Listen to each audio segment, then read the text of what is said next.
Friends, जय हिंद। स्वागत है आप सबका मेरे इस नए वीडियो में। मैं हूं डॉली मिश्रा। कैसे हैं आप सब लोग? उम्मीद है आप सब लोग बहुत अच्छे होंगे और आपकी स्टडी बहुत अच्छी चल रही होगी। तो जो ये आज का वीडियो है वो स्पेशल जीएसजीके के लिए है कि इतना कम टाइम बचा हुआ है और इस कम टाइम में इतना मन विचलित होता है, हर तरफ नर्वसनेस फैली हुई होती है। हमें ये लगता है कि ऐसा हम क्या पढ़ लें, ऐसा क्या तैयार कर लें इन बचे हुए दिनों में कि मेरा जीएसजीके में अच्छा खासा स्कोर हो जाए। तो देखो, टाइम जिस तरह से हमारा बहुत कम है, तो मैं कहूंगी जितना अब तक आपने पढ़ लिया है उसका रिवीजन कर लीजिए और साथ में जो आप मॉक टेस्ट प्रैक्टिस सेट लगा रहे हो उसको लगाइए। बस यही है मेन जो आप कर सकते हैं। लेकिन फिर भी ऐसा कौन सा टॉपिक है जो कि हर बार पूछा जाता है एग्जाम में? जो 49,000 में 4 शिफ्ट हुए थे, 41,000 में 4 शिफ्ट हुए थे, 5 शिफ्ट हुए थे, तो इसमें ऐसे कौन से टॉपिक्स हैं जिनसे हर बार क्वेश्चन पूछा गया है? अगर वो टॉपिक आप लोगों को पता चल जाए तो आप लोग के जीएसजीके में एक ये माना जाता है कि अगर हम जीएसजीके में 50% कर लेते हैं सही तो बहुत ज्यादा कर लिया हमने। लेकिन हमें ये नहीं सोचना है, 50% का नहीं सोचना है। 50% तो हम कर ही ले, हमें थोड़ा सा और ऊपर सोचना पड़ेगा कि क्योंकि कंपटीशन बहुत ज्यादा है, तो हमें ये सोचना है कि हम 50% से ऊपर कैसे लाए जीएसजीके में। और जीएसजीके ऐसा भी सिलेबस है आपका कि वो एक समुद्र की तरह माना जाता है, पता नहीं किस लहरों से पूछ लिया जाए। सिलेबस आपका भले दिया गया है लेकिन उस सिलेबस से भी पता नहीं कहां से क्या पूछ लिया जाए। आउट ऑफ सिलेबस तो नहीं आता, लेकिन कभी कभी वो भी आ जाता है। तो हमें यही देखना है कि इस टाइम पे हम ऐसे कौन से टॉपिक्स पढ़ें जो कि हमारे एग्जाम में फंसी जाए। तो मैं आप सबको पहले बताती हूँ कि आपका पूरा सिलेबस क्या है। आप सबने बहुत बारी देखा होगा, आपको वैसे भी रटा होना चाहिए कि आपके जीएस के सिलेबस में क्या क्या है, कौन कौन से टॉपिक्स हैं। लेकिन फिर मैं आपको एक बार बताती हूँ कि कौन कौन से टॉपिक्स हैं। तो यह इस प्रकार से है: भारतीय संस्कृति, सामायिकी, सामान्य विज्ञान, भारतीय अर्थव्यवस्था, भूगोल, राजनीति, इतिहास, आविष्कार, भारत में प्रसिद्ध स्थान, तकनीकी, महत्वपूर्ण दिन और वर्ष, सम्मान और पुरस्कार, खेल, पुस्तकें और लेखक, सामान्य ज्ञान और प्रसिद्ध व्यक्तित्व। ये जो पूरा सिलेबस है, ये जो सारे टॉपिक्स हैं, ये यूपी पुलिस कांस्टेबल में जीके जीएस का है। और ये जो मैं आपको दिखा रही हूँ कि हिस्ट्री और geography, economics, polity, UP GK, इन सब में इतने इतने क्वेश्चन जो पूछे गए हैं, ये मैं आपको ऐसे नहीं बता रही हूँ। मेरे पास यूपी पुलिस कांस्टेबल का जो एग्ज़ाम हुआ था 41,000 वैकेंसी का और 49,000 वैकेंसी का, उसकी ये कॉपी है। और इन सारे यूपी जीके जीएस में मैंने सारे क्वेश्चन का एनालाइज करके पता किया कि कितने क्वेश्चन किस टॉपिक से पूछे गए हैं। उस हिसाब से मैंने उसको लिखा था कि हिस्ट्री में इतने, जियोग्राफी में इतने क्वेश्चन पूछे गए हैं। और ये मेरे पास दोनों कॉपी हैं, 41,000 की और 49,000 की। तो मैंने उन सब में से देखा और पता किया कि कौन सा क्वेश्चन है, कौन सा टॉपिक है जो हर बार उससे पूछा गया है, हर शिफ्ट में पूछा गया है। तो उन सारे टॉपिक्स को मैं आप लोगों को बताऊंगी कि कौन से इंपॉर्टेंट टॉपिक्स हैं। राजधानी चाहे तो वो आप इंडिया के सारे जो 28 राज्य हैं उनके, या फिर 8 केंद्र शासित प्रदेश, इन सब की आपको राजधानी रटी होनी चाहिए। इनसे क्वेश्चन आपके अगर जीएस में नहीं पूछा गया तो उसको रीजनिंग में जरूर रख दिया जाएगा। इसलिए जहां तक हो आपको राजधानी कम से कम, मैं आपको बता रही हूँ कि अपने इंडिया के तो सारे राज्यों की राजधानी याद होनी चाहिए, बिल्कुल मुंह पे रखा होना चाहिए, ठीक है। इसके बाद कुछ महत्वपूर्ण देश मतलब कुछ ऐसे इंपॉर्टेंट देश हैं जिनकी राजधानियां भी आप लोगों को याद होनी चाहिए। तो आप लोग लूसेंट में देख लीजिएगा।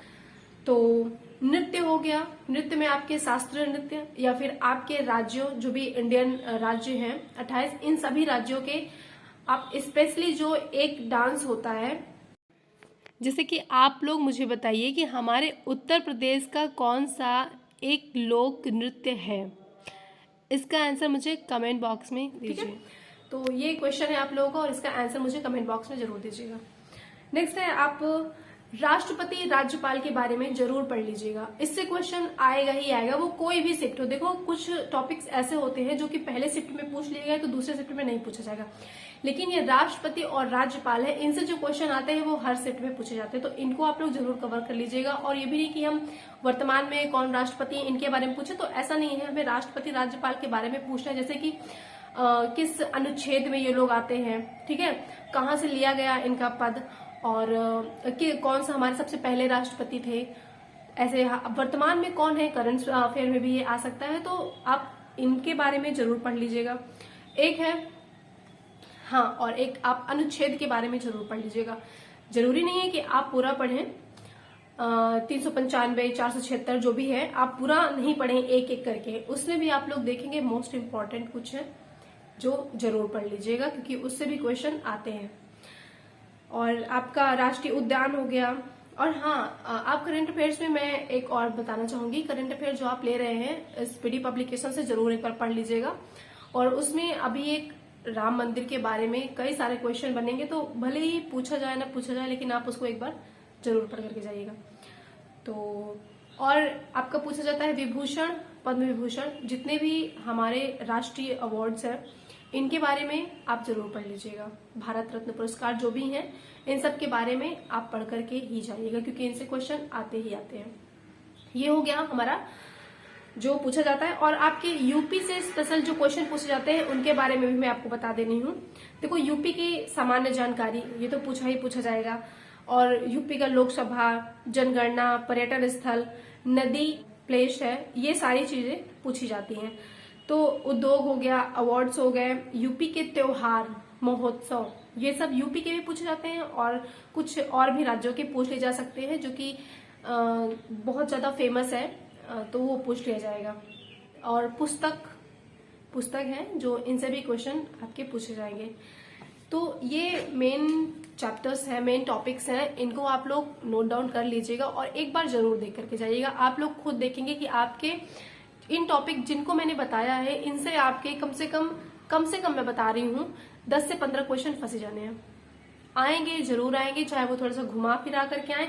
अगर आप इन टॉपिक्स को इतने कम टाइम में एक बार देख लेते हैं तो पक्का है कि आपके कई क्वेश्चन फंसेंगे और आप उनका आंसर भी करके आएंगे। और जीएसजीके में ये भी है कि बहुत कम टाइम है, कैसे पढ़ें, कैसे तैयार करें, कुछ समझ में नहीं आता है ना। तो मैंने आपको पहले भी बताया है, हमने जो भी कल पढ़ा उसको हम आज लिखेंगे, और उसको देख करके नहीं, हम ऐसे अपने मन से याद करते हुए उसको लिखते जाएंगे। फिर देखना है क्या गलत है क्या सही है, फिर मिलाना है उसको। ऐसे करने से ना हमारा बहुत, देखना कि 50% हम एक बार में ही तैयार कर लेंगे। अगर हमें बहुत नहीं याद आ रहा है, नहीं समझ में आ रहा है, तब भी लिखने में बहुत शक्ति है। हम अगर पढ़ रहे हैं उसको दोबारा हम लिख रहे हैं, और अच्छे से तैयार करना है तो उसको फोन में ऑन करके सुन भी लिया करें, तो चीजें बहुत अच्छे से तैयार हो जाती हैं जीएसजीके में खासतौर से। तो मैंने आपको बताया है जो राजधानियां, मुद्रा, और एक और बहुत ज्यादा पूछा जाता है महत्वपूर्ण दिवस, इनके बारे में क्वेश्चंस जरूर से जरूर आते हैं। और जब मेरा एग्जाम था तब उसमें क्वेश्चन आया था कि शौचालय दिवस करके था। उस टाइम पे शायद नया इसको बनाया गया था या फिर नया दिया गया था, तो ये क्वेश्चन आया था। कब होता है ये आप लोग कमेंट्स करके बताएंगे, ठीक है। तो बस यही है कि आप लोग अच्छे से तैयार करें जीएसजीके। बहुत कम टाइम है और इस टाइम पे बहुत ज्यादा पैनिक सा हो जाता है ना, डिप्रेशन सा हम लोग लेने लगते हैं कि क्या होगा, इतना ज्यादा कंपटीशन है, कैसे मैं इन 83 बच्चों में खुद को फाइट कर पाऊंगा। तो हमें करना पड़ेगा, और टेंशन लेने से कुछ नहीं होगा। हमें बहुत शांत रह करके अपना काम करना है, शांति से, तभी रिजल्ट अच्छा आएगा। तो टेंशन नहीं लेना है, ठीक है। आराम से काम करना है। जितना भी सिलेबस है आपका उन सबको एक बार जरूर रिवाइज कर लीजिएगा। जितना भी पढ़ा है सबको एक बार देख लीजिएगा, क्योंकि अगर आप रिवाइज नहीं करते तो जितना अभी तक आपने मेहनत करा है सब बर्बाद हो जानी है। रिवाइज बहुत जरूरी है, आप उसको कर लीजिएगा। बाकी प्रैक्टिस सेट, मॉक टेस्ट देते रहिएगा और अपनी स्टडी कंटिन्यू रखिएगा। होप सो कि आपको कुछ समझ में आया होगा। तो मिलते हैं नेक्स्ट वीडियो में, तब तक के लिए जय हिंद, वंदे मातरम।